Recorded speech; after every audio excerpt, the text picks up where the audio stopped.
Please help me join in Rakesh for this session. Yeah, first of all, am I audible?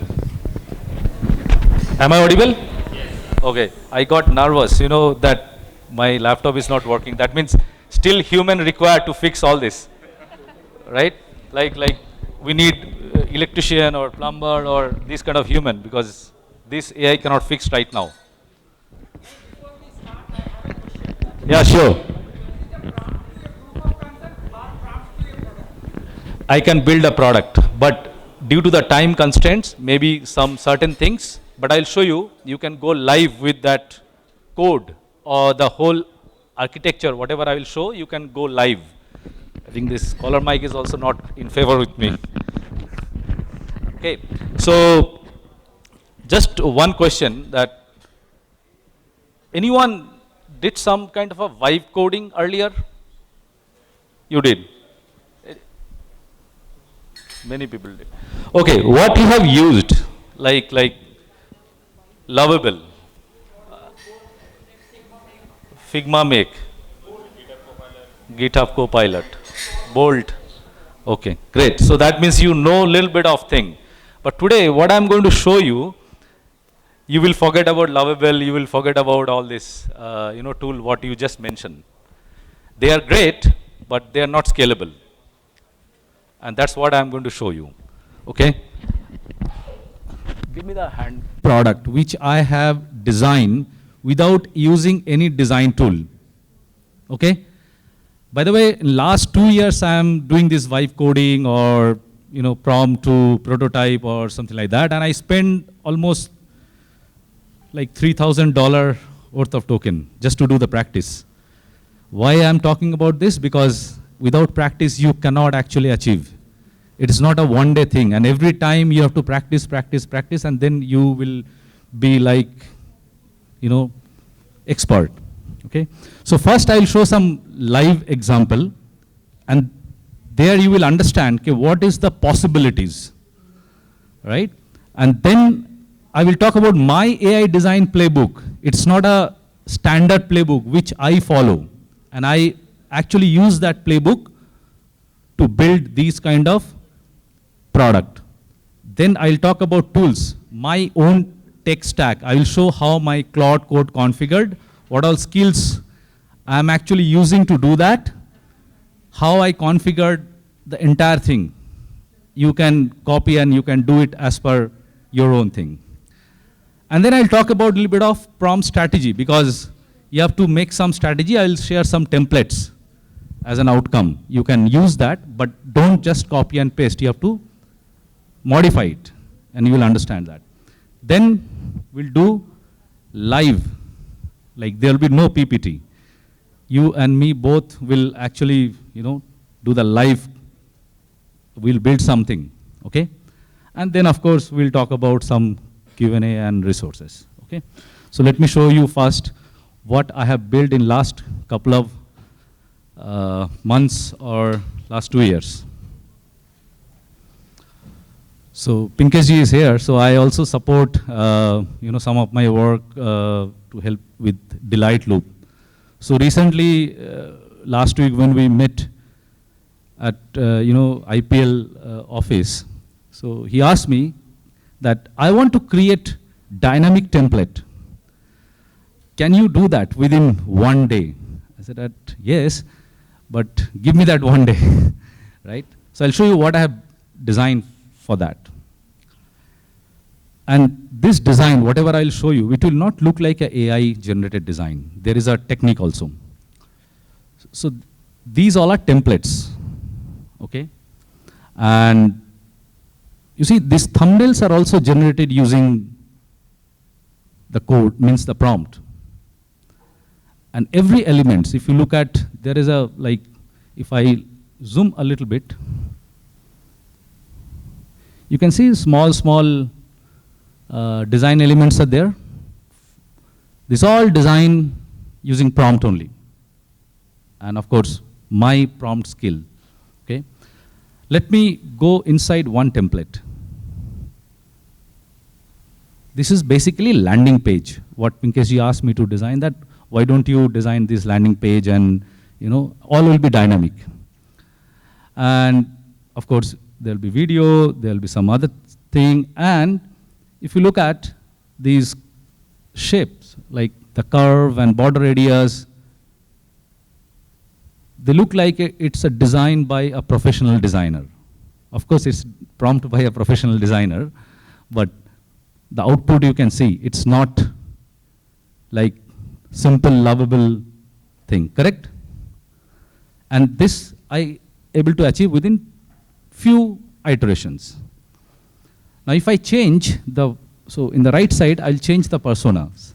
You will see images are changing, colors are changing, right? And I have different layouts also. This is a different layout where you have images. This is another layout, right? This is another layout. So this is one example that what I have done just recently without using any design tool. Now, I also do some work with a company called SignEasy. So they asked me that they want to redesign their basically is like e-sign company.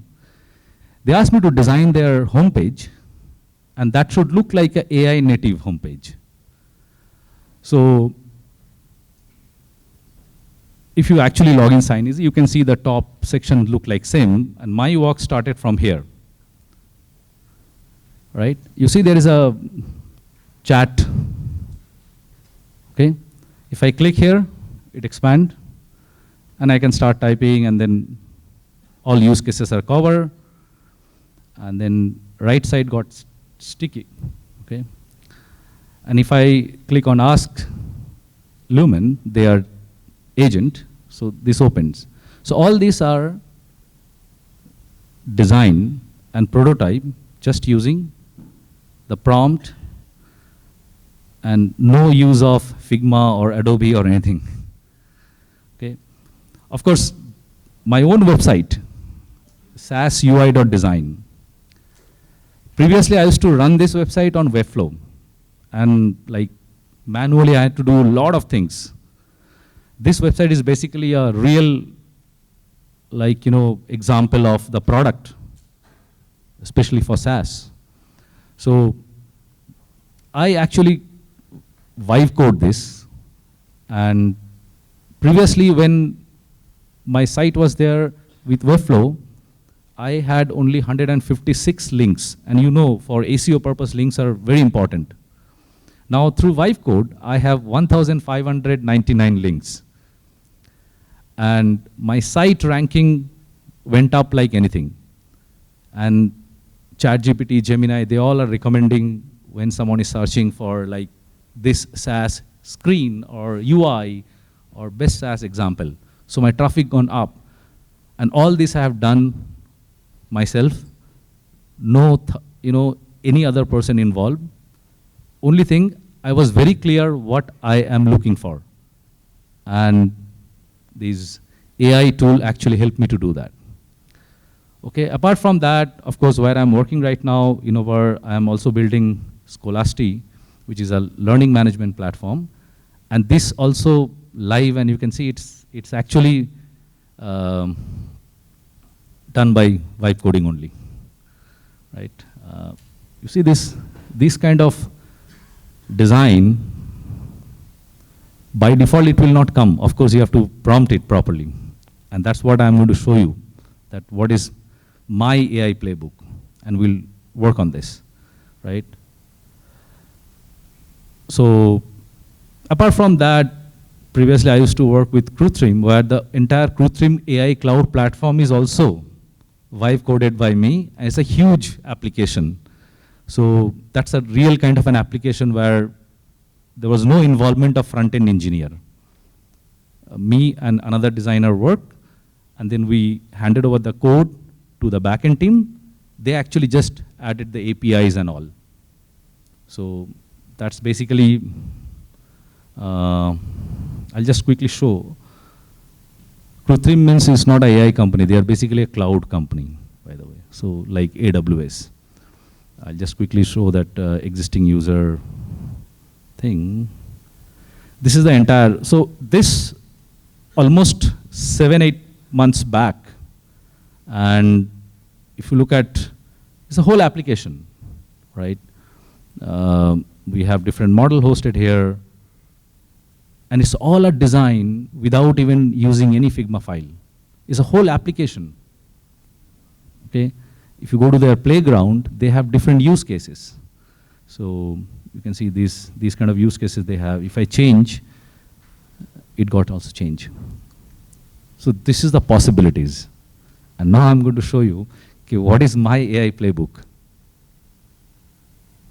Is this interesting? Right?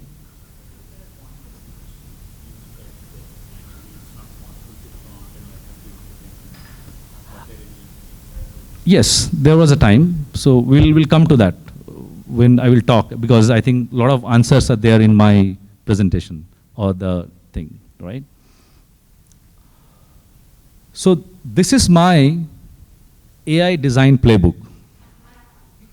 One is that you decide before you prompt, right? Most of the time, what happened, we open Claude or ChatGPT or anything, we start prompting. Hey, give me a dashboard, or give me a landing page. Of course, everybody is doing that. But you have to spend time before even jumping into that, hitting that chat interface. You have to decide before you prompt. Second is, you have to reject whatever outputs are coming. First few outputs you have to reject, don't take them, okay? And the third is, you have to ship it. You cannot keep it on your laptop. You have to, you need to know how you have to deploy it, and also like multiple variations, okay? So what are the things? I'll just quickly show some example. For an example, if you cannot describe what you want without the AI help, that means you are not designing it, you are just browsing it. So before even, so what I do as a designer, of course I do sketching, those sketch, layout, those things are there with me. And for that I don't need to be a like super designer or something. I can just doodle it, right? So I have to describe it before even deciding, like I need to know what I am looking for. That whole descriptions are very important. Else, you are just browsing it. For an example, design an onboarding flow for a SaaS analytics products. This is everybody will do this kind of prompt. But if you can't do some little better, like the empty state is a SQL editor with a placeholder query. If you elaborate more, and if you know that, okay, this is my empty screen, I don't want the similar kind of empty screen, I want a little bit more and unique, then your output will be much more better, okay? So if you use product like Linear or Stripe, and if you go to the Stripe documentation, you will notice that they are not starting with a simple thing. They already start with the real code, which you will actually start using it. So somebody thought about it as a designer or as a product guy, and then they implemented that, right? So first you have to decide what you are doing it. Then you have to reject your output.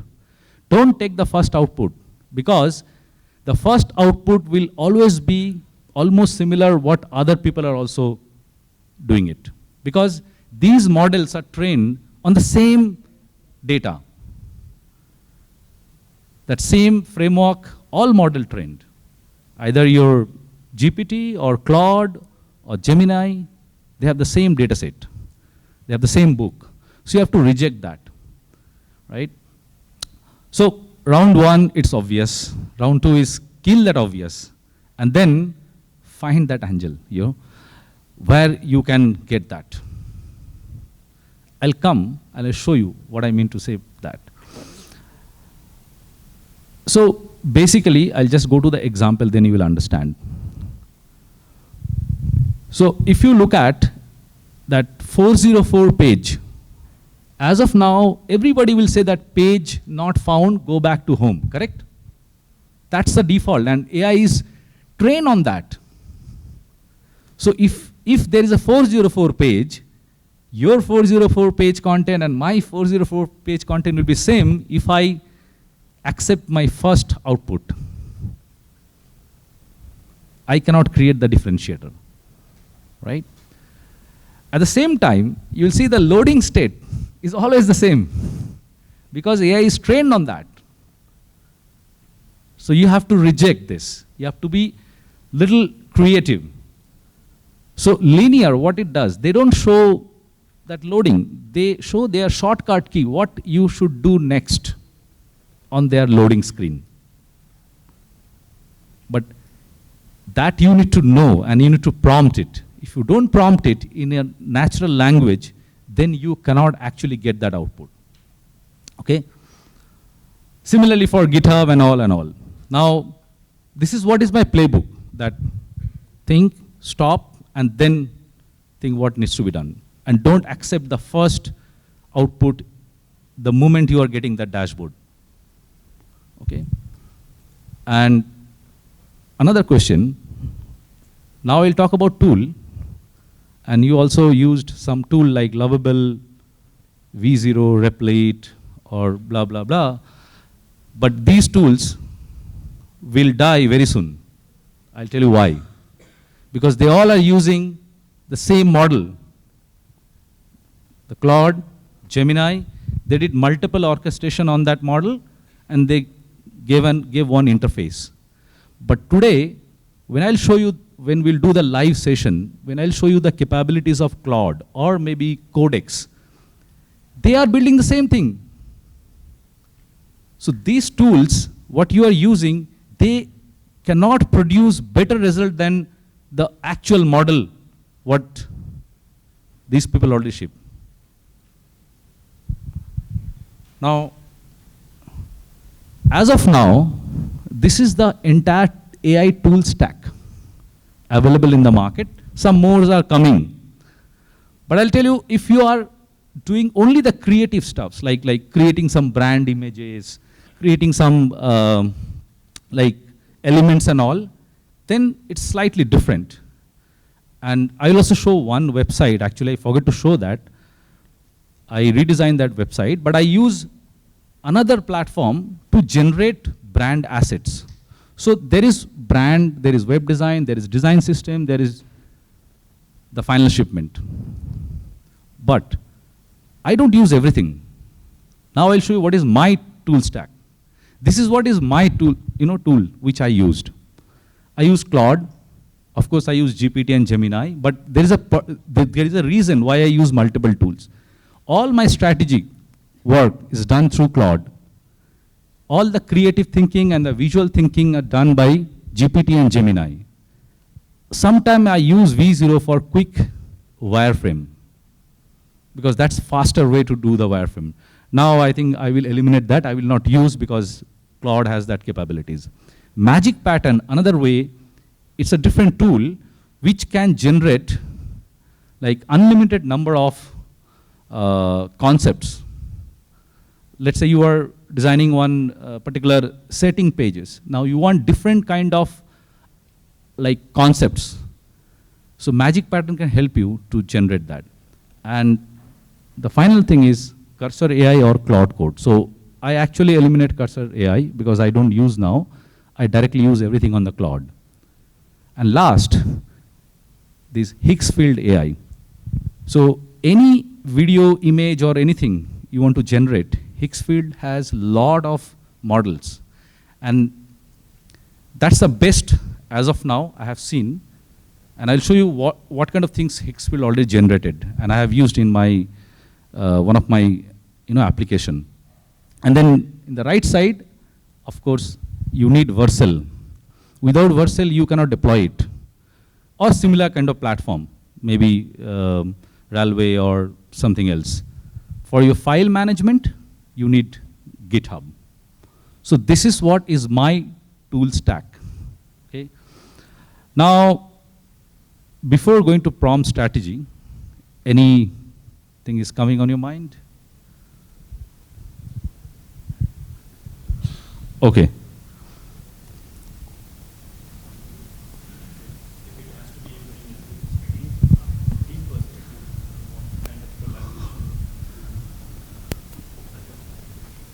So, if you are in a team collaboration, then what kind of like tool orchestration will be, right? That's what you are looking for. See, your Claude has that capability to get the team, right? And all your work will be done through different Git branch. That's a traditional way. And then somebody need to merge and do that, consolidation, basically. Now, V0, if you use, then you cannot do team work because they don't have that capabilities. Again, you need to bring your code back and then do all this. Higgsfield, it's an individual thing. Like you can give to your individual, they can generate assets and they can use that assets in different way, right? But main area is your GitHub because where all your code will be, all your files will be. And by the way, you don't need to know GitHub. Even I don't know. Even I don't know how to write code. Okay, so you don't need to know. GitHub will control automatically. Even I have no idea how Vercel work. My only, target is to get that link from Vercel. And I will immediately share that link with the stakeholders. That's my target, right? Hello, sir. Here. Yeah. I'm interested to know what is the cost it took for you to use all these tools with this tag to build one app. Okay. So I think when I started, I actually mentioned that last 2 years I spent around $3,000 to do the practice and as well as doing this kind of production thing. And by professional, I'm a designer. I'm not a coder. But I think Pinkesh, very well that I think 2 years back when we first started this Vive coding thing, that time I stopped using Figma. And a lot of my friends are saying, you're mad because you cannot produce anything. But today, these people are coming back and they have started thinking that, okay, no, I think we are on late to start doing this, right? So primary cost will be if you don't use any tool, just spend $100 per month. Think about that's your electricity bill, give it to Claude. That will solve a lot of purpose. And I'll show you what I have. So recently, I automate my entire newsletter just using Claude.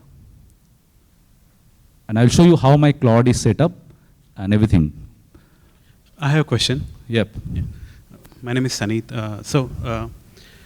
Are you saying that we don't need designers anymore because as a product manager? Of course you need designers. Exactly right. I mean, there are various considerations. For example, I'm coming from highly regulated payments, and if you are surfacing anything to the customers, right? There are design considerations, there's architecture considerations, then you have compliance, then you have accessibility, etc. Right? So, is it practical as a product managers to know all those? And there's also cohort analysis, right? Why I'm asking is there's a push from top up. I have my product team, so I'm actively asking them to start using Claude or Figma or whatever. But what do you think? How does it will work out? So first thing is the designers required or not. Designers are required. Which area is not required, If you remember that every company still, they have front-end engineer. The job for them is to just convert that Figma file to HTML or something. Their job will go, for sure. Because in Krutrim, we had no front-end engineer. Like that, repetitive task. And these models are getting like mature day by day. So everything, like, look at the outcome. And these all are production ready, by the way. Now coming back to your security part, you need to consult with your dev team that what is their structure, how they are structuring their front end and the back end separately. So if you know that, actually, starting off your project, you are defining that, okay, this is my front end, this is my back end, I will not touch on the back end, I will only work on the front end. Your back end team will work on that, back end stuff. And your security will also be intact there. Now, third point, you mentioned that you are asking them to use these AI tools, or as a product manager, you should.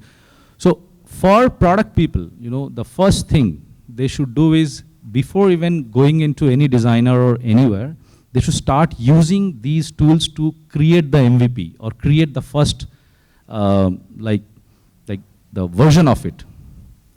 Because earlier or till now, you have your PRD. And after the PRD, you actually go to any designer to do that, all the use cases. Now, you should build the whole prototype, even in black and white. And you will get to know what is happening. If you don't do that, then somebody will come and take your position. Yeah. So basically, with all this vibe coding coming in picture, Adobe as a company, they are majorly was into, like, let's say Photoshop or content management and website designing and all that. So with this vibe coding coming in picture, can we expect companies like Adobe, I know Adobe has other segments also, to become absolute or something like that? Have you seen their stock price? Have you seen Figma stock price? You open and check from where to where they went. Adobe is struggling in all premium things. Adobe asking you give 20,000, 30,000. Boss, till now you made people fool. Now you cannot. So yes, I don't use any Adobe tool. Like me, I've seen only in Ola, few people are using that because of the After Effects. But for image and all, nobody use. And if you are using, please stop. Because you are wasting money rather than you spend that to your token. Okay. Now, I think I stopped sharing it, or what happened? Okay, I think you have to make that again full screen. So this website, if you look at this website, this is generated using vibe coding tool only. Now we scroll and you will see the entire interaction. Even that right side, there is a animations basically. There's a subtle animations. Now if I scroll, then you see one video is coming. This I generated using Higgsfield AI. Simple prompt. Even I don't know how to write the prompt. I ask Claude only to help me to write the prompt. And the workflow was, first you generate image, then take that image and make it as a motion. Now if AI was not there, then you have to buy Adobe license. Right? Okay. Now, even not only that, look at this entire website. Is it looking like a AI generated? There's a lot of typography, there is a lot of variations on this. See, this is what you need designers. Because if you don't know the design philosophy or that taste, then you have to settle with your default output. Okay? So here all these are not image, by the way. They are dynamically they are generating those this thing. And like here also we have some videos which generated using Higgsfield AI. Okay. Now let's move on. I talked about the prompt strategy. Before even jumping and opening the Claude, I'll show you that what you should bare minimum consider when it comes to the prompt strategy. I use this 4-layer of prompt strategy. One is your context, another is your scope, and another is your constraints and quality bar. And the fourth is the output format, which is very, very important. Because if you don't know what output is required, then you cannot get the correct output, right? So what is that output? So you understand all these first 3 layers, like the context, scope, and quality and constraints. Even you don't need to even do every time, because I'll show you how my Claude is set up so that you will understand from where the context, where the other things are coming. So you have to mostly work on your problem statement, your scope, your constraints, and the quality. Quality means the test. Whether you are trying to build a product like AWS, or whether you are trying to build a product like RunPod. So RunPod is like a modern cloud. AWS is a very legacy system. They have a lot of things. So you can see their interface, and their interface is quite different, right? Now coming back to output format. This is very important. You heard about this format called markdown format? So anything you are doing it, ask the AI to give that output in markdown format. This is one. Another format is Mermaid format. You heard about this? So Mermaid is basically why important? Your workflow and flow charts and all, right? And third is JSON format. You know very well. These 3 formats are very important. If you do not have that output in this format, only asking that in a like normal text will not help you. Okay. So I have these 2 document where you can actually get the framework which I talked about, that scope, context, quality bar, and the format thing. So you can get it from these 2 URL. They are the Google Doc. You can get it from there. Now, this is what the next thing which I am going to show you, which is the must to have before even start building it. That's called your preparation. This is very important. These documents you need to prepare before even hitting to Claude Code to start building it. First is, of course, your PRD. You all are product guys, you know, without PRD is very difficult. Then your front-end guidelines. If you do not define what is your front-end guidelines, then what will happen? They will generate by default that purple color output. So you have to match with your brand, right? And then, of course, a back-end structured doc, which is not mandatory, but you can keep it for your developer references. Then your tech stack doc, your app flow doc, here you need the output as a Mermaid format, because that's the whole workflow will come. Rest everything you can ask as a like your markdown format. And then your system prompts and file structure doc. See, you can even skip the backend structure, tech stack doc, or like file structure doc. But system prompt, you need to ask any model to generate that, so that you don't need to write the prompt. So I don't actually write any prompt. The system prompts which helps me to actually build the final structure. I'll show you what is that. Okay. Now let's jump into the live, then we'll get to know what is happening. So I use Claude Code. Now I use 2 different ways.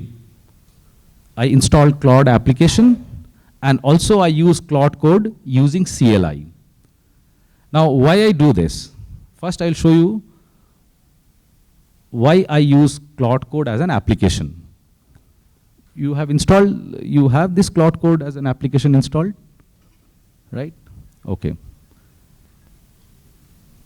And as I mentioned you earlier, that Claude is like kind of a god at this moment when it comes to the building. But their models are slowly got mature, and all your strategic thinking or anything, you can actually do it using Claude itself. So you know there's a system called chat, co-work, and code. So anything you first start with your chat, right? That means you are doing the conversation with them to get the details, get all this document done and all. Have you used co-work? Which purpose? Like what was your use cases? On your laptop, like creating files, connect the source and all. But then there is a code. That code will basically do all your work. So that means in one application, you have everything. You don't have to leave that application.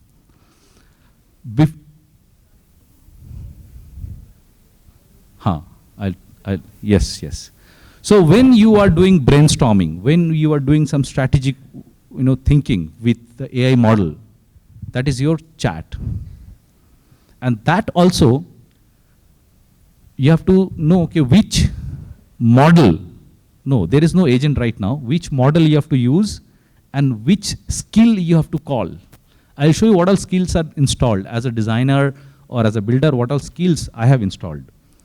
Then you can actually find these skills on GitHub and you can install them.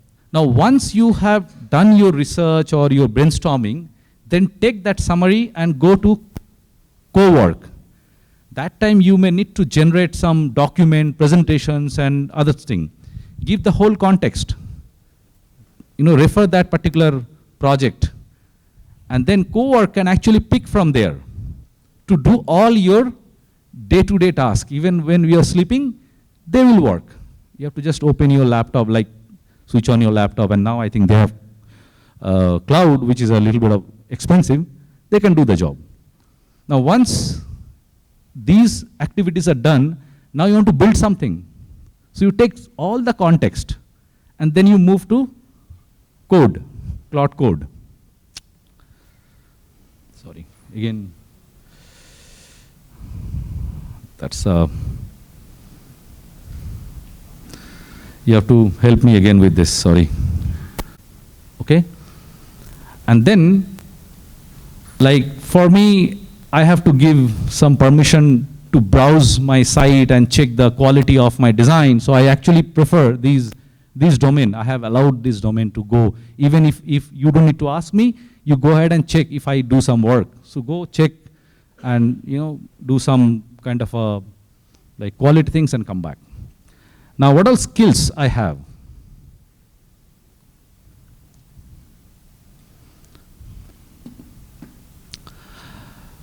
Okay, so your first skill you can see, Obsidian. You heard about this? Yes. You have used? Okay. like what integration you have done? Okay, but you have not used it. I'll show you today. It's actually very, as a PM, act as a something. You don't need to, see, this is you. Now AI will work as your clone, right? So there the memory and the context will build. Every time you don't need to tell Claude that, who are you? Okay. Now my first skill is Obsidian Master. Now what is that? As I mentioned that I actually automate the entire research and newsletter generation using Claude and Obsidian. So Obsidian is free for individual people. You see, I am starting a new newsletter called Pixel and Prompt. So I want to send newsletter every week. For that, I need to do some research, right? The whole internet, what is happening, I have no idea because I have limited time. So this Obsidian skill is basically helping me to go and do all the research and then summarizing all the research and creating my topic bank, my social media post, and what will come on my next publication. I have just started, so it has not even given, but you see my automation pipeline, how my launch plan, what will my welcome email, and if you look at it, is doing the research for me and automatically creating a second memory for me. Obsidian is work like a second memory. Now, what is that second memory? If I show you, this is my brain right now. Okay? So, like Scholastia, I'm doing some research. Now, if I go here, I can see what I'm thinking. I thought about this in last time or the entire, my journey with Obsidian. If I look at research, what kind of research I was doing that with YouTube or with some SaaS. So this actually helping me to create the whole, content, the whole research, and also generating output for me. Even if I do some research on maybe clean tech industry, I want to build some product. First few days, I'll put Claude and Obsidian on this mode to actually do all the research. Even they can generate like tons of content and they can summarize, which you can take as a product owner to build your product. Yes.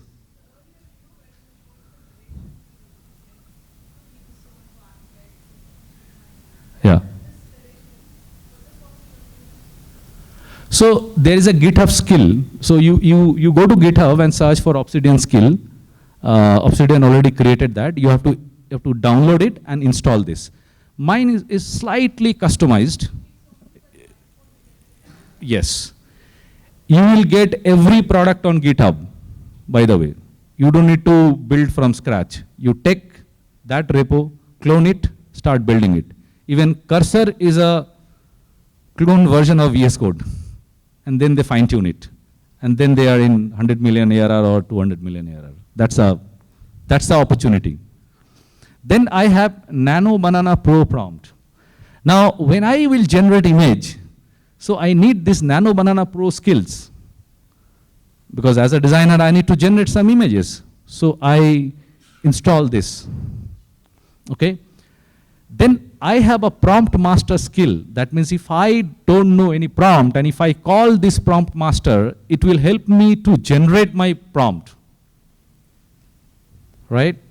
And then this is an enterprise SaaS skill, which I have installed because I do the design only for SaaS and the enterprise product. Similarly, if you are doing it for consumer product, you have to add these kind of skills. Yes. Yes. That came out of your experience, or you had to again you could take a help or a guidance from somewhere again? No. So for this, how I get to know these skills are important. So that's your continuous learning. Like as I mentioned that I added right now Obsidian to understand what is happening in this AI design field. I cannot go and read all the specs. I cannot watch all the YouTube videos, right? Correct. So Claude is doing the work on behalf of me. Yeah. And it's giving me summary. Every day actually, 6, 7 o'clock in the morning, I get a draft email on my Gmail that this is what is happening right now. Do you want to keep it? So I keep it or I scrape it from there. Because the way I see is, as a product manager, obviously you could do a lot of offline research and build your own vision. And then once it's mature enough, you can land it with your development teams. So obviously, if as a one-man standing, if you would like to design something offline, obviously you will need to be aware of some skills. So which is where I was coming. Yeah, so you have to, so first thing, what is your persona? That you need to be very clear. If you remember, as I shared my prompt playbook, that first thing was what? It's your, you need to be very clear what you are looking for. You cannot just ask, give me a landing page, or I am a product manager, give me a dashboard. No. These entire clarity, you have to write it down in a, not in a very structured way, but in unstructured way. That's what you need only. Rest will be done through this, and that's what is the automation. AI is there to help you to make it faster, more intelligent, but it has, these models have no idea that what you are looking for until unless you are not telling. Until unless that some chip will come and put it on your brain and then it will take automatically what you are thinking and it will go. Yes?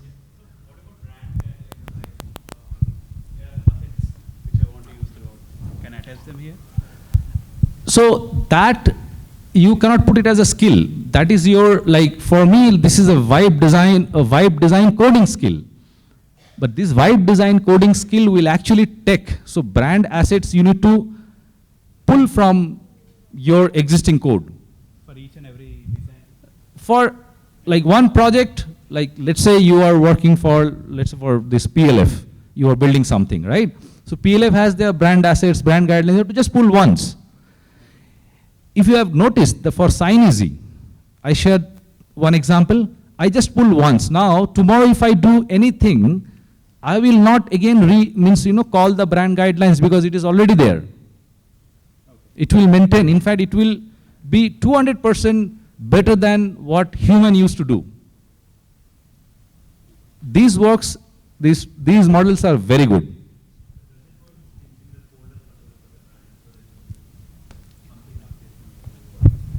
So you can automate that also. Let's say you are putting some kind of automation that maybe you can do a Canva integration. So I'll show you what kind of connects you also need for that. So then if you update there, then Claude will automatically pick that. But there is a catch, because by default, you should not expect your social media post will look like a design by some creative guy. Because right now that skills are slightly lower. Still they are learning. But if you templatize that using Canva and connect with Canva, then you will get a better output. So I have this like AI fast. This is my custom build skill. So you have a skill creator. If you are not finding any skills, for that also there is one skill called skill creator. That means you can create the skill. You have to just add your details. Now you may ask me how I'm going to create these skills or how I'm going to use these skills. In Claude, you /, all your skills will display here. Yes. Yeah, so I was looking at the skills that you had mentioned over there. So I have two questions. One is, again, like going back to the question that she asked, how do you define like what all skills that you need, and do you define them by yourself, or do you use some tools to like define them for you? Like how, and then second question is, every SaaS business is different as well, right? So how do you make sure that these skills are, work in a manner that it's not one size fits all kind of a scenario? Right. So as I'm a designer, so my responsibility is to do the design. So one of my skill here I use always, and I mentioned that, use front-end design skill. Just say that, front-end design skill. I have to manually tell that. I cannot say that, like I have already explained you something. For that, there is an option. You should not use Claude this particular thing. You have to use Claude CLI. In Claude CLI, what happened is whatever skills you have added there, Claude can memorize for that particular project. And next time, you don't need to say that, okay, use this skill. Even some skills are there which is not installed here. For an example, as a designer, I use one application or on one JavaScript framework called GSAP, Green Sock Animation Project, which is actually very good for creating animations. You don't need any animator to do that. So I have by default set the memory to Claude that I will just only say that for this particular animation you refer to GSAP skills. I don't need to just, again, forward slash call. I just need to tell in natural language, right? So this is how you can bring your skills. And this is my entire Claude code setup. apart from that, I actually also, everything is, under a project. You can see I created different projects. But now, as I've I have shared that now my Claude is connected with Obsidian. So maybe I will again connect Obsidian with this project. So my context and memory will be much more bigger than what Claude will provide me. So now my possibilities will be n number. I can have more and more context. So just to give you an example,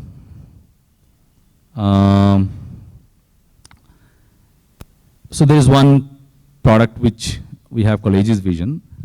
So inside, so always I create a project. The reason is this memory need to build first. And if you do not create any project, then Claude cannot keep any memory. It will, like in one chat, you cannot do n number of things. So for that, you need project. You need to connect all your different like software, and you need to put all your files here. Or also you need to give the instructions. I have not provided any instructions because it was just a website. But if you are not setting up these, then what will happen is next time when you will come, you have to again refer everything from the beginning. Right? So this setup is very important. All you have to dump it here. Now, after Obsidian, what I am thinking that I will not just use this. I will also connect Obsidian with this project, so that Claude will bring all the memory which is there in Obsidian, all the context, and the output will be much more better. Because any model, they need context. Without the context, you cannot even use that. Right? So this is what is my Claude setup. And of course, I have set up in terminal. So here you just need to say Claude, and Claude will start. Rakesh, I had one. Yeah. Yeah, since you showed like a lot of preferences, skills, and other configs, right, on the Claude. Yeah. And how do you let it know that it needs to prioritize in sequence A, B, C, D, or C, D, A, B? Is there an order to it? Or No, skills are not skills. All skills you will not use all the time, no? No, not skills. I mean the preferences. So preferences, there is no order. You just need to put like normal, like about you. That's what you are talking about. Is this screen you are talking about? This one? Yeah. So this this is no as such like priority order required. You can just skip it. What I'm saying is, let's say there are 3 or 4 statements, right? It could be a possibility that they could conflict each other in terms of priority. So this preferences is not your brand preference, by the way. This is you. This is you are a product manager, right? Claude needs to know who are you. Oh, you are talking about here. So instructions, here you need to actually put that what needs to be done, what needs to be avoided, what needs to be taken care, what kind of framework. That's what you have to do it here. Whole details. Yeah. This is nothing to do with you. Okay. So think Claude is you. Now you are doing multiple projects, and multiple projects needs multiple memories, files. This is how it is actually configured. And the more and more context you will give, Claude will give you better output. And recently Google did something. They open source design.md.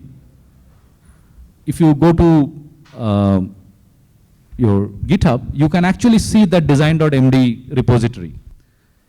Any project which you are doing and you want to actually create a better output, you can always refer design.md as a design system, and there you will find all the big companies' design system. Now nothing is hidden, right? From your Microsoft, Amazon, Salesforce, every design systems are there. Google just made it public. Now you can refer that. Okay? So this is what is my desktop Claude Code setup. This is what is my CLI. It's a very simple. And just to another thing, I'm actually very lazy when I don't want to type, so I use Whisper Flow. This is also another tool I use. I forgot to mention. So typing is not faster because you need to be faster like with AI. So I use Whisper Flow to give the command and it understand. And slowly, when you will use Whisper Flow, it will understand your English language pattern. Whether your accent is in more like a north or south or east or west, Whisper Flow will understand.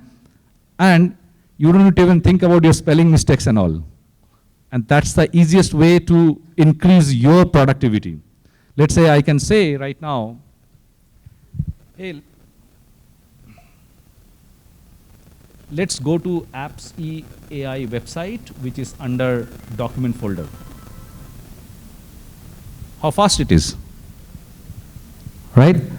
And if I enter it, now Claude Code will, there is an API error. I think I have to log in it again. That's what I have to do. But if I log in here, it will automatically go and it will be like, if you know how CLI works. Until as you are not pro, don't use CLI. It's a little bit of complicated. Okay? So these two things which I use. I don't use GPT. I don't use other like codecs and all. Once you will use to with Claude Code, you will see the outputs are very, very different from the other thing. Because Claude Code is very good at the TypeScript framework. This is just for your information if you understand how tech stacks are working. So most of the projects are on TypeScript. And Claude is actually better than GPT for TypeScript. If you are not using TypeScript, then you can actually switch to codecs for building something. But rest, your strategy, your thinking, all this, you can do it from here. Now, as I earlier mentioned that I sometimes use your Gemini and all, this I use only for some kind of a creative thinking and brainstorming. But I don't actually execute anything there. Especially I use Notebook LLM to do a lot of ideation, brainstorming within that context. But all work happen inside Claude. Now let's move into something on real building. For that, if you do not have any if you do not have any idea, I also created one thing called idea routelet.versal.app. You open it, you will see that if you want to work with any problem statement, you can actually generate problem statement from here. Okay? And from here, I'll start building and I'll show you how fast it can happen. So this is a simple website where if you do not have any idea, you can pick any random idea from here, startup idea. So this is saying RFQ response comparison tool. Let's say you want to build this. This is a project where basically upload multiple supplier codes and get side-by-side comparison with cost, breakdown, your compliances check, and recommendation rank, procurement, term spend, days, etc., etc. Let's say this is what you want to build. How fast you can build? You want to do that with me? Okay. So what I do is I'll actually so my own stack is slightly different. Let's say I'm doing some project with Pinkeshji that some problem statement I need from him. So he has no time to do all this problem statement writing and all. What I ask, record it in WhatsApp or somewhere in audio, send it to me. So I take that audio and I convert that whole transcriptions using your Notebook LLM and all. And then that I took as a product requirement. And then I start fine-tuning on it. That's a faster way. If somebody is saying, I don't have time, ask them to just send the voice note. Because everybody is very comfortable when they speak. And a lot of ideas will also come when they speak. So that's the easiest way to take input from your stakeholders. And if they are not comfortable to do it in front of you, ask them, okay, take 10 minutes, sit somewhere, record it, send it to me. And this is what I regularly ask my project, stakeholders to send me, and they are now used to, because that's the fastest way. So I'll just copy this.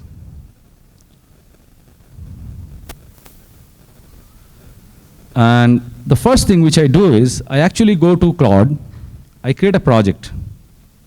That's the very first thing which I do. And what I'll do is, I will name it RFQ comparison tool. And what I'll do is, what I'm trying to achieve, that, hey, upload multiple things and this will happen, I will create the project. Now imagine, once the project created, you have a lot more data about that project. Maybe you have something for users, you have some raw data, you have something else. You just go ahead and upload on the file, because that will start building your memory. Now once I have that problem statement, Rakesh, yeah. One thought. Yeah. Is it possible to maybe have everybody build the product gigs right now? Yeah, we can. Everybody can join me to build that product gigs. So product gigs. Instead of this challenge, maybe. You want to talk a little bit about the product gigs, then everybody can get the context.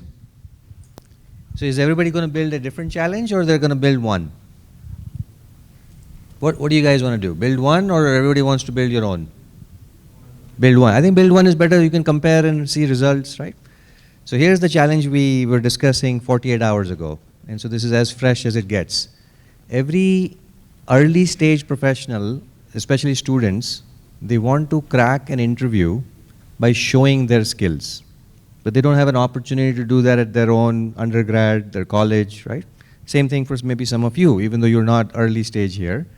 How do we create a system where companies can deposit a challenge, participants can apply to that challenge and show that this is the skill that I have? So the marketplace for creating product gigs is what productgigs.com could become. So that's the challenge. Does that make sense? So anybody can now go and show the proof by applying to a real world challenge that a real world company is going to go put in. Maybe there's some prize money, right? So Pepsi wants to build a new cola for senior citizens. What could that be? So they put in 50,000 rupees as a challenge money. And then anybody who wants to participate in that market research will go apply to that challenge, show the proof, right? Or in this case, somebody else wants to prove that you're as good as anybody else, apply to that challenge, and then they can go. So the marketplace to create these challenges is what productgigs.com is the idea that we were talking about. So that's the context. Yeah, so I get that context just 48 hours back. And how I started, I will show you. You all can actually start like this, or I can share, give me the brief. They don't have time to write the brief, right? They send me one WhatsApp audio, and I uploaded that on Notebook LLM. Okay? So now, and I asked that kid, give me the whole transcription in detail. And I took that transcriptions, and I actually went, you can do the same thing. I went to Claude, and I'll show you what the discussions happen here. Slightly internet is, all this you need a strong internet. So I actually start,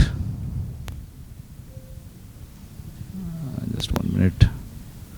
See, I gave the entire transcriptions here, whatever that, WhatsApp audio came, and I first asked that, hey, go through this and let me know if you really understand this problem or not, because I didn't ask to generate PRD from there immediately. My first thought, so you take that problem statement, go to Claude, create the project, and then the first thing in a very natural language you ask that, okay, go through this, and please do not do anything, just share your understanding. Of course, I have not specified that I am a designer and all, because already that's set on my main memory. So it understand I will be building something. So this is what came. Let me reflect back, and this is a core problem. This is what is. So now, what I have asked, I need the user journey map, Mermaid format, also PRD in PDF and Markdown format. Now I don't need to specify a lot of things because it understood what is required. And then, because I set up my Claude in such a way, it asked me a lot of questions, even before starting it. These are the questions actually Claude asked me. So that is what your preference setting is important. Because if you do not set that, Claude will start building something his own. And these questions are very meaningful, in context to this particular project. So now you take this particular problem or the link which I have shared, you can pick any ideas from there and do the same thing and let me know what is happening. Then I will move next and I'll show you what Claude generated.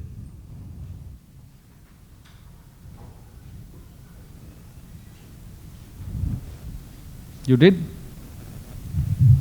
You guys are doing it? No?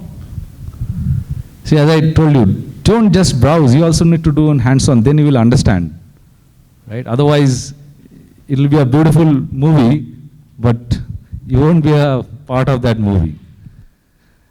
Right?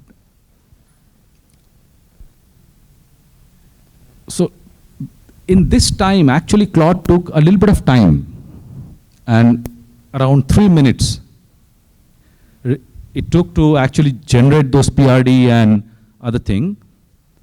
And this is what I actually got as a PRD.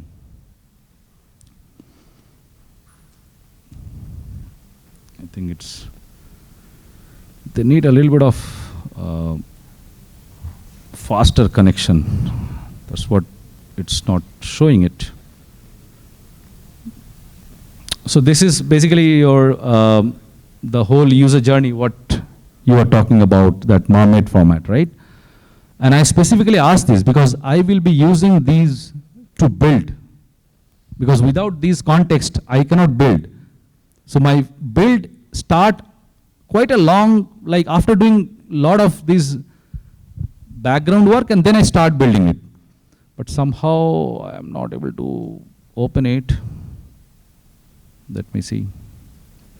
Maybe browser will help. You need a little bit of speed, otherwise all the renderings and all are happening. So you have to have a better internet connection. Right now it's working with my phone.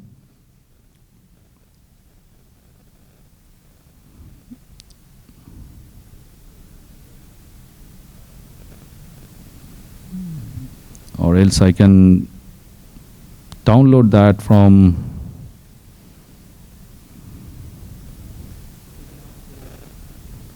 No, it is there in my laptop, but I'm just trying to show you that what is happening here. And that is, so the main takeaway from this first step is take your problem statement, put it on Claude, and then ask and do some brainstorming.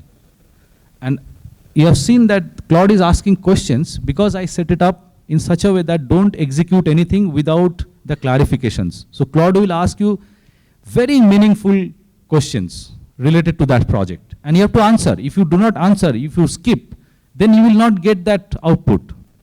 Right? So once you and Claude both are aligned that, okay, now we both understand that what we are building it, then Claude will actually create that PRD. I don't know, something happened. I'll try to download. Download is failing. Something happened, maybe I have on my mail, so I'll pick it from there.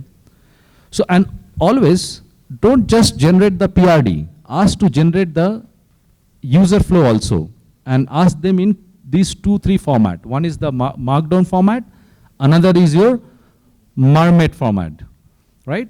And these two, once you have these two, so basically after this, I'm not going to do any prompt with Claude Code.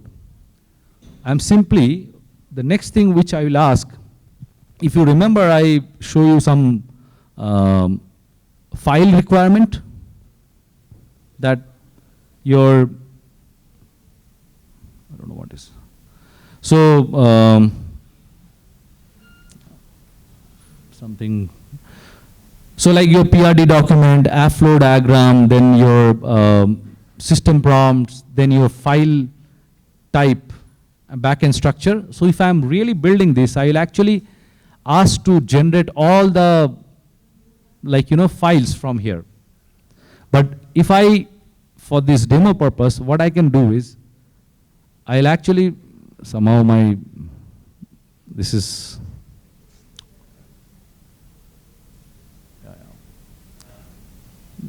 it is showing it here, but I've shared my screen also. Your network, so this is slightly like, so the next thing, okay, you guys can do, and I'll tell you what to do next. If you have already come to that particular part where you have, so then you need an internet, otherwise it's very difficult. So what's the next thing which I will generally ask after the generation of all my, PRD and this thing? So I ask Claude to summarize this, because I will be building this using Claude Code. So I just say that in a very natural language, okay? And then Claude will summarize everything, and it will give one instruction file, which I will take, and I will go to the Claude Code itself, and I will add this PRD, app flow diagram, and the instructions. But after adding this, I will not ask to start building it there, because if you remember, first you have to be very clear what you are building it. But before that, Claude Code also need to be very clear that what they are also building. So since we are building an application kind of, Yeah. Hi, I'm Pujita. So while building any application, the application demands any question, like I want to access your files or something. This is a sensitive information. What you suggest the UX should look like for sensitive information? Because generally we usually click on allow and everything. That is in the Claude. But when it comes to application, we are asking users to give permissions. Generally we'll give a pop-up, accept. Do you think we have to add the sensitivity as well? How to mention the sensitivity? It is not a random thing, right? You are asking about your application, or you're asking about Claude as an application? If I'm building an application. Your application. End user application. Yeah. So that will be completely depend on your security policies. Yes. So that you can define it here, that hey, in my application, I want to take this information, but the way you want to take it, it may be slightly different than the normal way, right? So that will be completely depend on your security policy. Nothing to do with the Claude here. Now, Claude also asks a lot of questions, whether this file require or not. In that case, in Claude Code, there is a setting that every time you are executing something on the file, please ask me that permission. And if you bypass that, then Claude will go and rewrite everything. That guardrail you have to do, and you have to understand when to allow, when not to allow.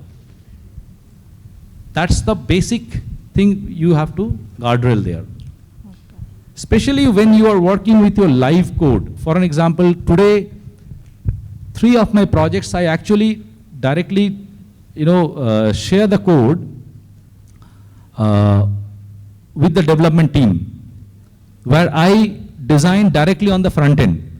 So in that case, I think there is this infra issue is it's coming now. It's very slow. So what happened is here, when I move to Claude Code, you will see there is an option. I will just, you see this accept edit. In that accept edit, The last one is bypass permission. See, it is disabled because I have not given the permission there. That's for Claude, to get your sensitive information. But now, the application which you are building, for that, you need to align with your company's security policy. For an example, I think there is a so from Vercel or some application I just saw that if you want to verify yourself, your KYC, how they do, they actually have a tie-up with Stripe. They will say that you have to verify yourself before using the API key. Oh, it's a Beehive mail. Now in Beehive, there is a newsletter sending application. It's called Beehive. If you search, you can. So I was looking for the API key from Beehive. So then they asked me that verify yourself. Then I said that, okay, it will ask me my email ID and all. I said, no. There is a QR code, you scan it. It will open an application, one web page basically, that is coming from Stripe. What is happening, it asked me to scan my ID or take my ID front and back. And the last, it asked me to take a selfie, left, right and all. Okay, and then after a few seconds, it verified. This is the policy, the way they safeguard your personal information. So it all depends on your company's policy or the application policy or the security policy, how you want to take that information. Then, nothing to do with AI there, by the way. So now once you are in Cloud Code, and you'll see here, so let me first take some summary from that. So I want to build this application using Cloud Code, and I want the entire instructions which I can provide to Cloud Code, and along with this PRD and the user journey. Can you help me to get this? See, I've just given a very natural thing, and here I'm using Opus 7. It's a slightly costlier model because as I mentioned, I'm in $100 plan. So sorry, what is happening? Which one is?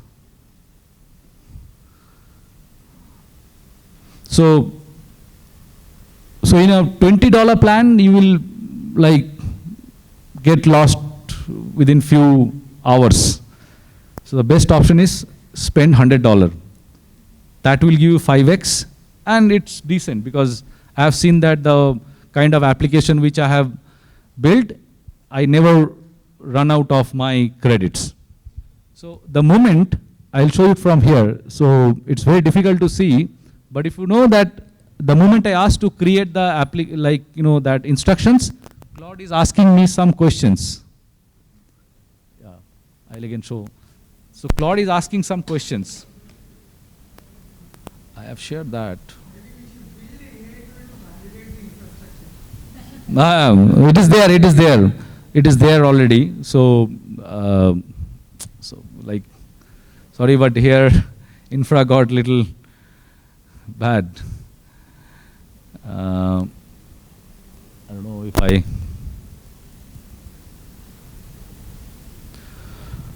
I'm not able to show you this, but the moment I ask this, Claude is asking me more questions, because that's how I guardrail my whole Claude thing. And that is what is very important when you put your preferences or settings, because else Claude will start building it. So you don't want Claude to build. I have shared already. It is shared. No,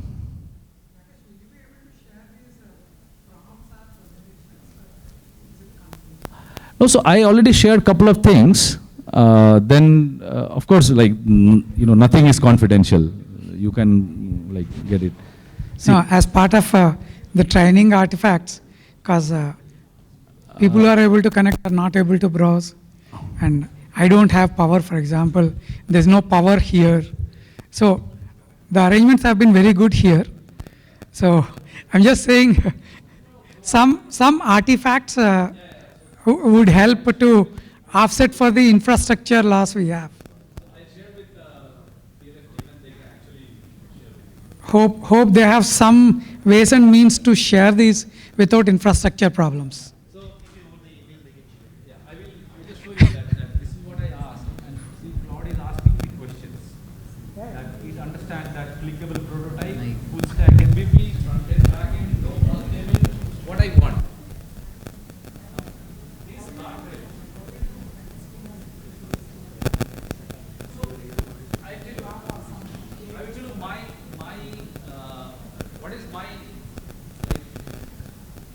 What is my responsibilities? My responsibilities is still to design the application, right? So backend team takes care about that. Even I have built one application which is called, I recently whiteboarded it, right? It's called motionguide.ai. What it does, this was my problem. I used to record that walkthrough video, then I had to add my own voice. And like sometimes you are not comfortable or you are not articulating it properly. So I built this application where you just record your screen, right? So it's only 2 minutes, and you upload that to that motionguide.ai. Within 1 or 2 minutes, it will generate the script, which will add the audio, and it will give you a final video where you will have the video and your entire audio attached. Motionguide.ai.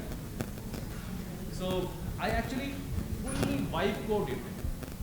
And there I learned all the security thing because I'm using multiple models. For example, for listening, I'm using TV or call or something, and they're talking to each other. For voice, I'm taking 11 labs and Sargon. If you want cheaper, then Sargon will be the cheaper one, right? If you want the fine-tuned voice, then you will have to pay 11 labs. Now all these models, whatever. So how? So that's also nothing secret. So what happened is the first model, which is the first model. The first model, which is basically taking that screenshot of analyzing the video, that is Gemini. So Gemini is very good when it comes to analyzing image and video. So it goes frame by frame and it understands where your mouse click, what happened, the whole context, and then it actually gives that a raw format of that script, that this is what is happening. After that, there is one more model, which is from GPT. It actually creates a narration that based on what I asked for, that I want a product walkthrough, I want a training video, or I want a support video. So this is what it basically generates that script. And then Sarvam or 11 Labs actually take that script and generate the audio, right? And at last, there is one more model, which is basically your, it's not model, it's a open source software. You can see it, it's called Remotion Dev. So Remotion actually attach the video, audio together, and it deliver the, end video there. So there are a lot of securities are there. So my whole backend is hosted on Railway. So there I realized that Railway is the thing which I need to understand how the backend and front end works, right? So, yeah, so unfortunately I'm not able to, can you give me that thing? We'll try once from here also, that HDMI. I'm also not getting that vibe when I'm not able to show this. But I will share some of the document which you can.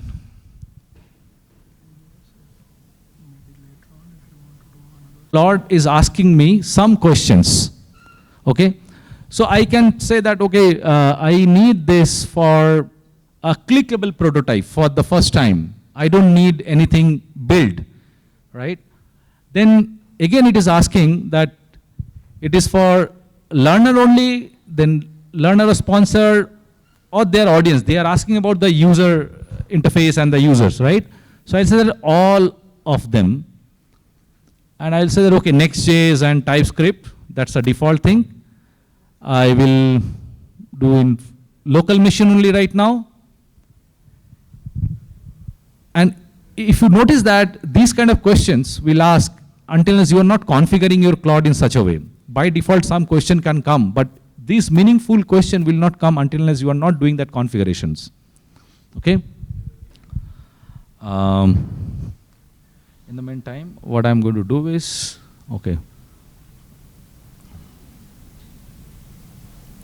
I will download that PRD, which I have shared.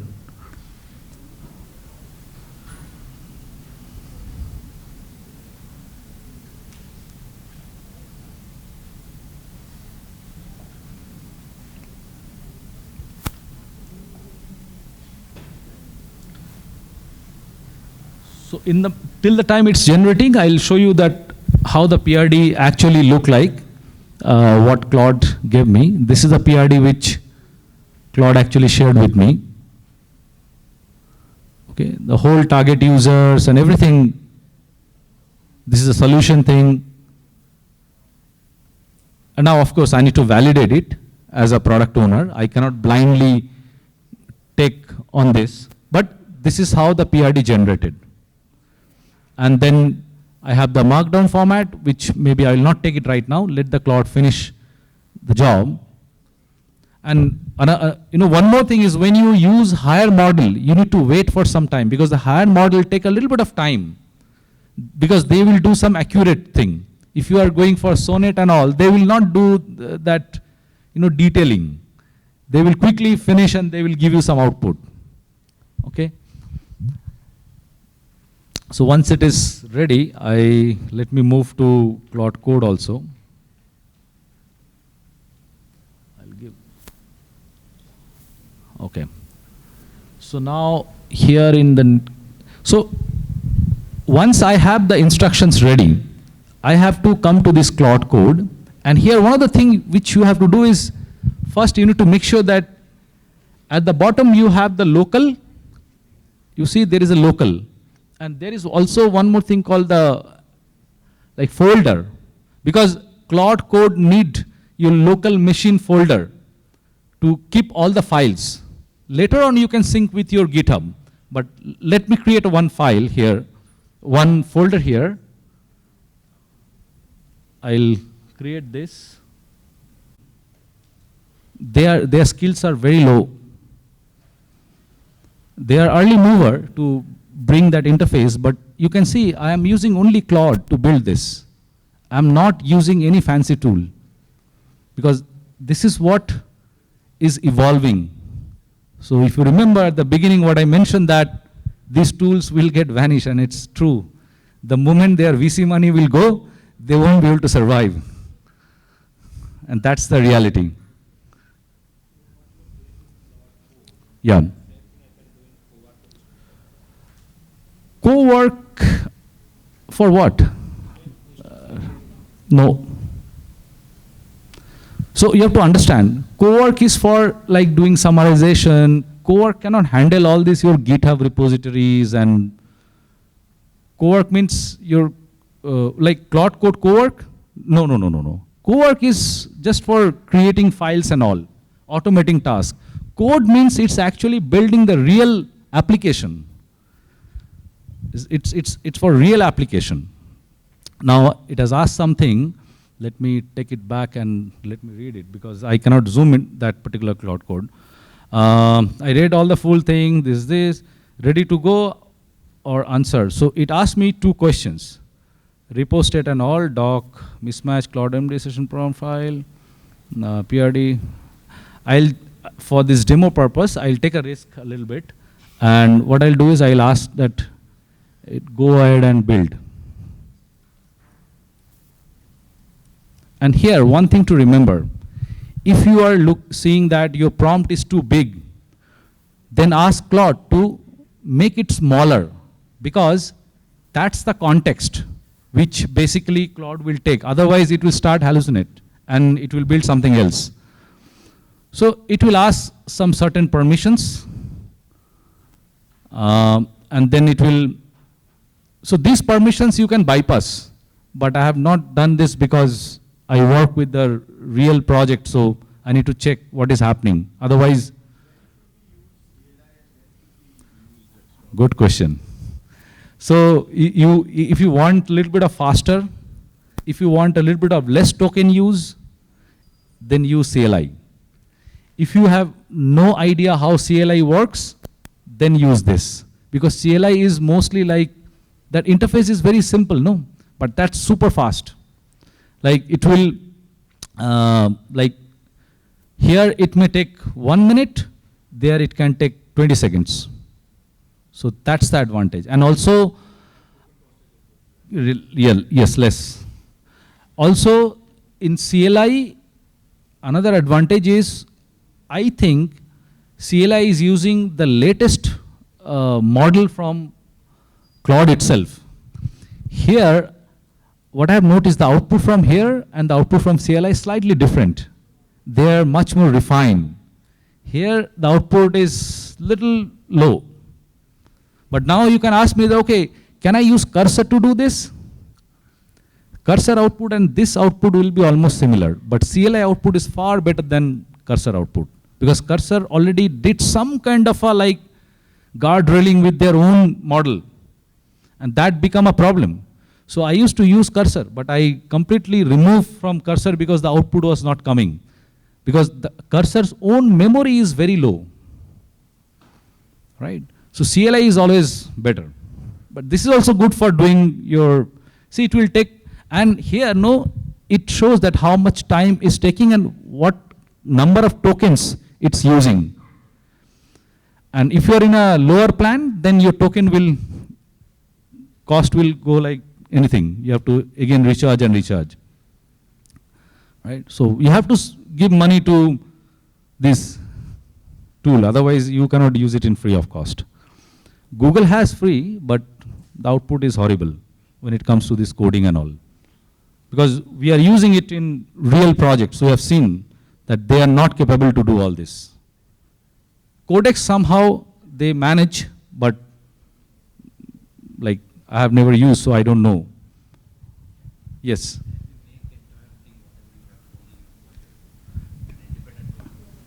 Yes, yes. So this is what it is building, that application right now, that product gig application. You can see right now the prototype will get built. I can plug in with my database and I can start using it.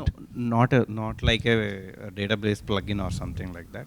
It's an independent plugin for Claude itself. Yes, so yes. that it can be shared to anyone. You can build plugin using Claude Code only. You can build plugin for other application using Claude Code.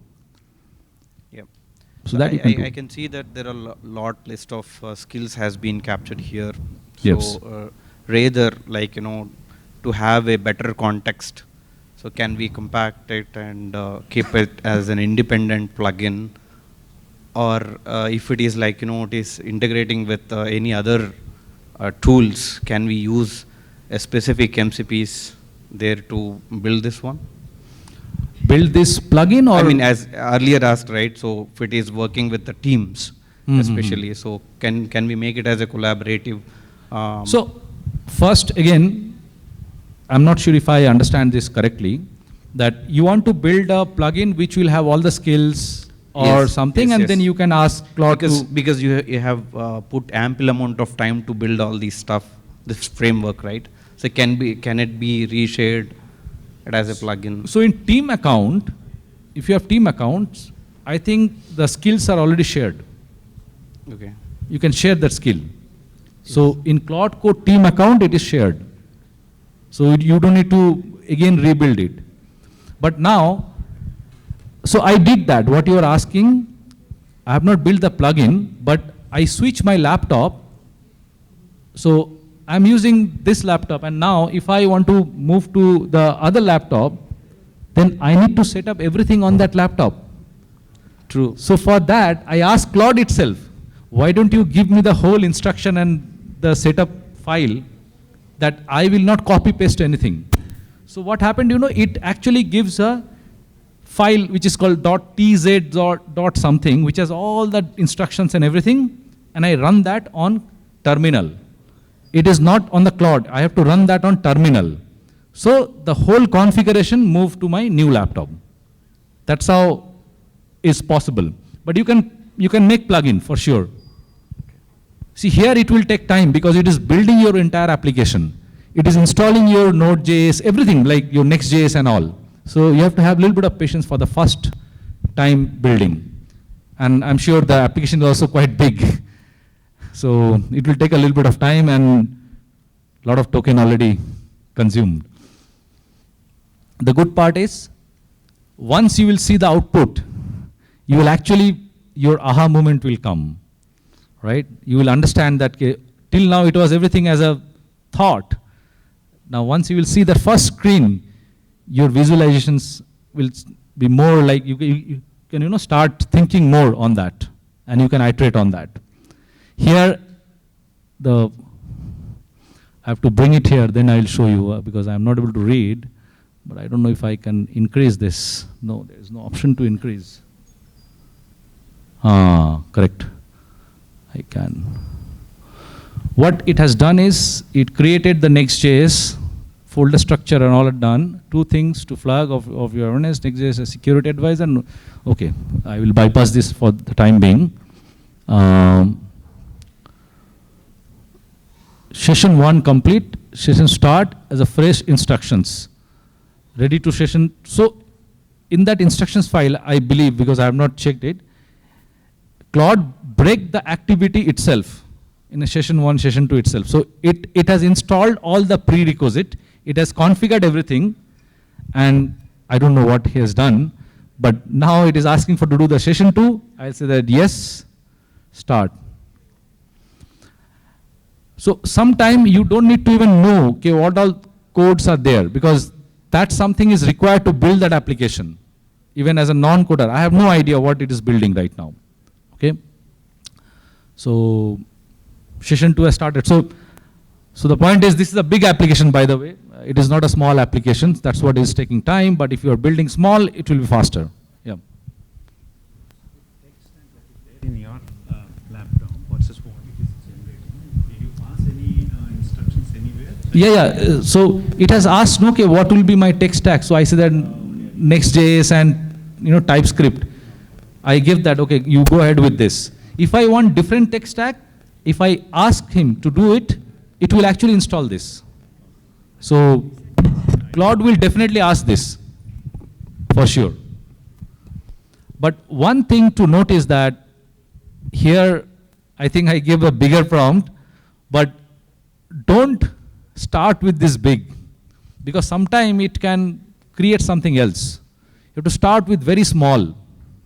And of course, this speed is also depend on your present internet file, means your speed. Because otherwise, now what happened, my Git is already connected. So you can see here that main is showing. That means now the files are not here itself. It is also syncing with my Git. And it has, the preparation is also done.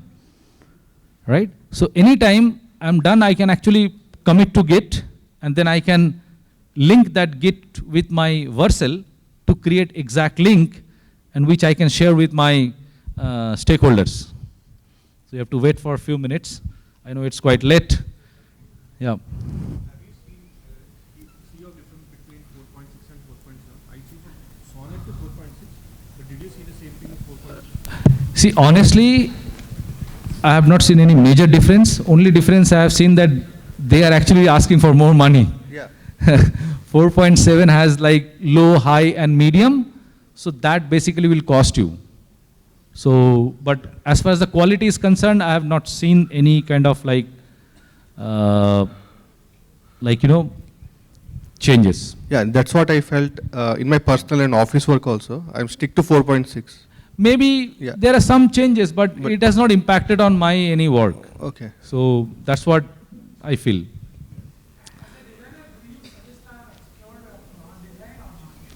So Claude Design is not even a beta, by the way. It's an experimental mode. So I tried, but I have not used anything. But I think until unless they are not even putting it as a beta, it will be a problem, because it will not create something which you are expecting. Yeah, anyway, I can hear you. Or you are not using any Figma Make or Bolt for UI mockups? No, I am not using it. Sorry. So the Claude code itself is sufficient for you. Yes. So in Claude, I'll share my trick, how I actually come to different visual things. Till the time it's happening, so I always use Pinterest for any.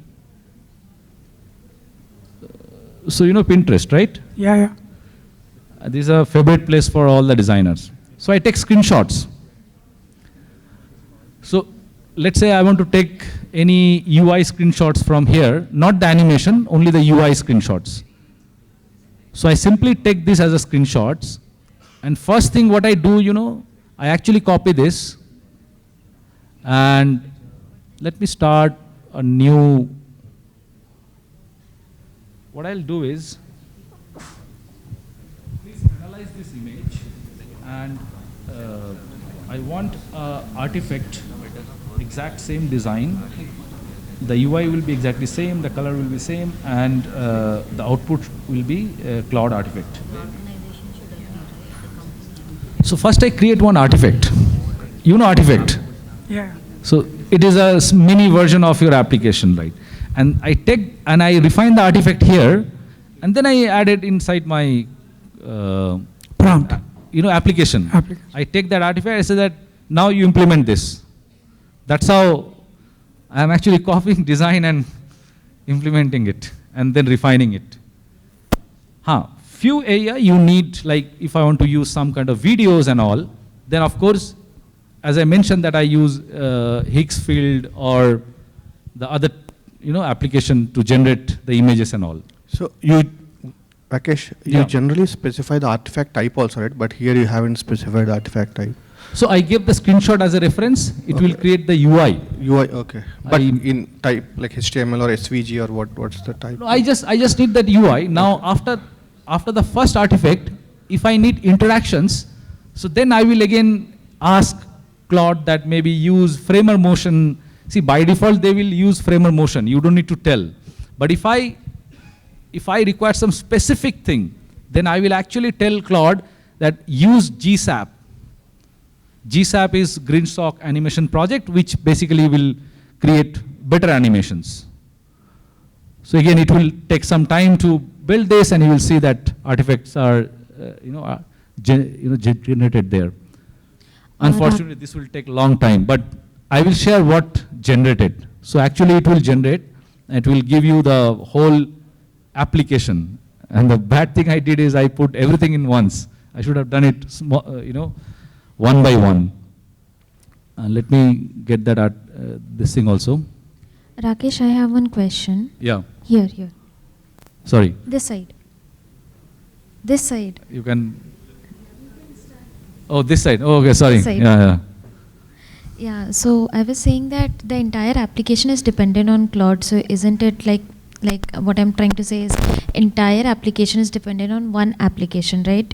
Like, so isn't it like risky, like what if we use different like Replit or Lovable, so cursor.ai, so all these are different applications that we are using to build a product, but your entire product is completely dependent on one application. So that's what I meant. If in future it breaks or something, then.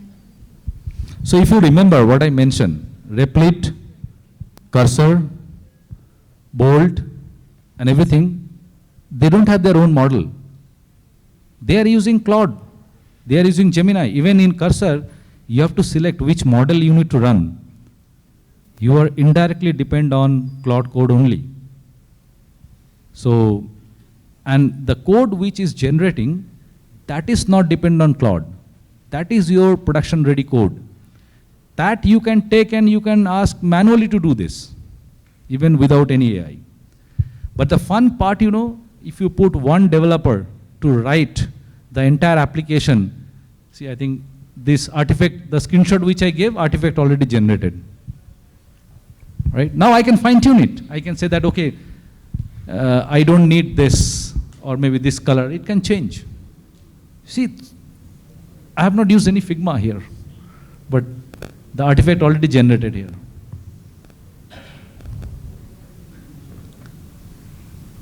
And it looks like it's designed by a designer, correct? So now you can also design. You don't need any designer. What I did, I simply took that screenshot, I asked, analyze it. I can even little more elaborative there that, pixel by pixel, use this font, use that font. But I just did a basic prompt and it gave me this whole output. It may not be 100%, but it created that. This is what was my reference, and this is what I have get. Now, next iteration, actually those, was not the exact vector file. Those were images. So like phone and all. So I can actually add that image, or maybe I can ask Claude to generate image using any skills like your design skill, or maybe connected with Canva, I can actually create that design. So that's how you can quickly generate that. And here the artifact files comes like this txt file. You can directly grab that txt file and you can put inside your application, right? Till the time that product gig build, I know that was a wrong approach to take this because that's a big project. But two more important things. You have seen a lot of good website has this animations and interactions. You don't need to know any coding. Go a site called 21st.dev. You heard about this site? No? If you remember the Sign Easy application which I show, like Sign Easy, wireframe, if you remember this, there was a chat, this thing, like clicking on this is opening and then that animated texts are coming, right? So I actually take this from here. So if you go here, you can get all the pre-made components. It's a very nice way to actually, if I want to take this, where you have all these interactions, right? If you want to take this, what you have to do, you can have all this. If you want to take this as a design, then at the right side, can you see there is an option called copy prompt? Just copy the prompt and paste it inside Cloud Code and say that where you need to implement this. It will implement. 21st.dev. You should always use, it's called 21st.dev. I'm not sure what is happening. So I'm not able to zoom out. Anyway, so this is one site which you can use. There is, no, it's for animations, interactions. Okay. Like you have seen that Sign Easy application. I show that nice way that is coming. Mainly for the component creation, you build any application. Yes, you copy the component from here, then you modify it. That's how the whole world is doing it. You don't need to write from scratch. Even if you have some certain problem, you have some application need, you spend only 5 minutes on GitHub. You will find one open source project. Clone that. That's the easiest way to do, and start prompting and do the design on top of it. Right? So let me see what happened here. It is asking me a lot of questions basically. So it will take a little bit more time. I understand this because it's a big application and it's building. And what is happening on the back end, I'll show you that now. It's a good time to show that what is actually happening on the back end. So I added this. See, all the files are already created. Can you see? And these are all code. Means your developer used to write those codes. Now these codes are already here. Do you think that a human can write this many number of codes manually within this couple of minutes? No. That's where that automation will happen. That's where you need AI to write your code, where people are getting fear that, okay, there will be no software engineer. Engineers are required or developers are required, but not entry level where they will go and clean the code, format the code. That is not going to happen. I can close it, I can pause it. I can close means it's pause. Restart it. Yes, yes. You can stop it. Here is option called stop. I think somewhere you can. No, that you cannot build. It is not like asking biryani, give me half. No, sorry. Because it's a technology. It will break. Because there is a relation between one file to another file, one application to another application. Like if you're also adding the local this thing, no, like database and all, it will break. It will not.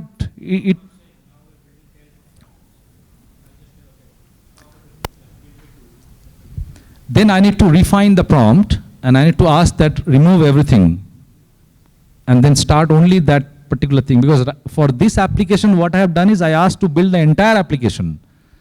But generally, in my practical project, I don't do that. I take small module. First, I will maybe asking to do that, onboarding. Once I'll see the onboarding, then I will move into next module. That's how I go. And then I keep checking it. It's not that I start building it from, end to end at this point. So it has asked me to do something, so I have to go through it. What is asking, I think there'll be like session 3 and also there are like 3-4 sessions are there which I have to complete, and then maybe and also it will, it is showing me that we don't need any kind of third-party plugin at this moment because it will generate the entire mock data application. That means you will see all the data as a mock, no real data, but the functionality will work there, right? So anyhow, I'll continue it later, and I'll share the link.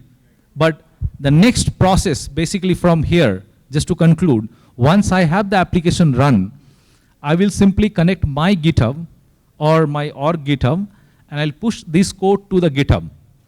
What happened if I push that code to GitHub? Then let me show you.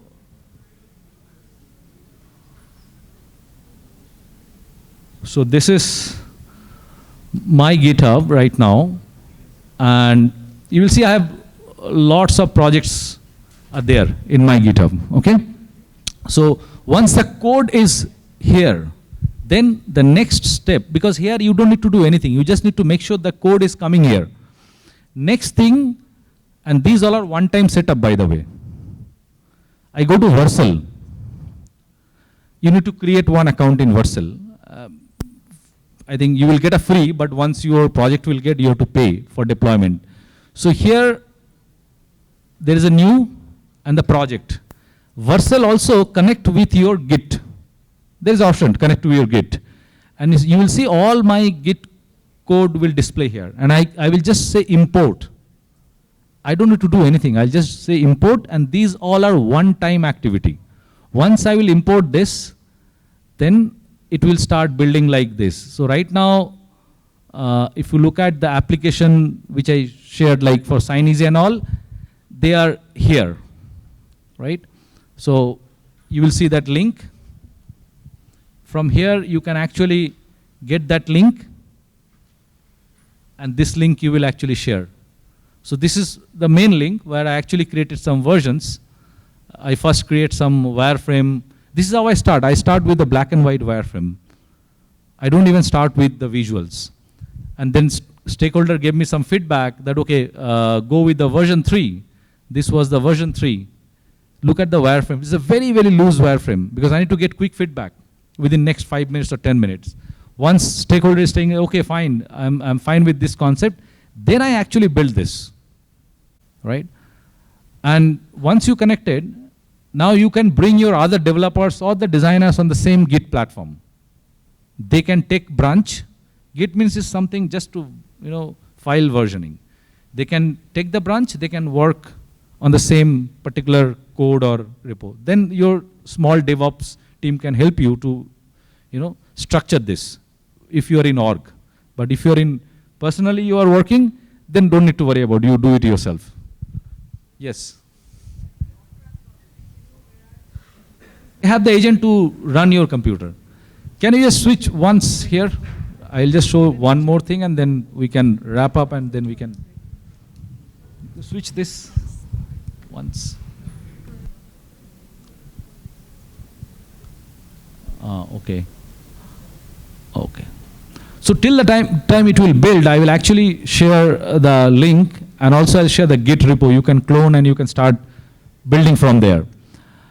Now, if you have any questions later on, so I'm very, very active on LinkedIn, by the way. You can ask me, I will answer you within few minutes for sure. So this is my LinkedIn, you can connect with me. That,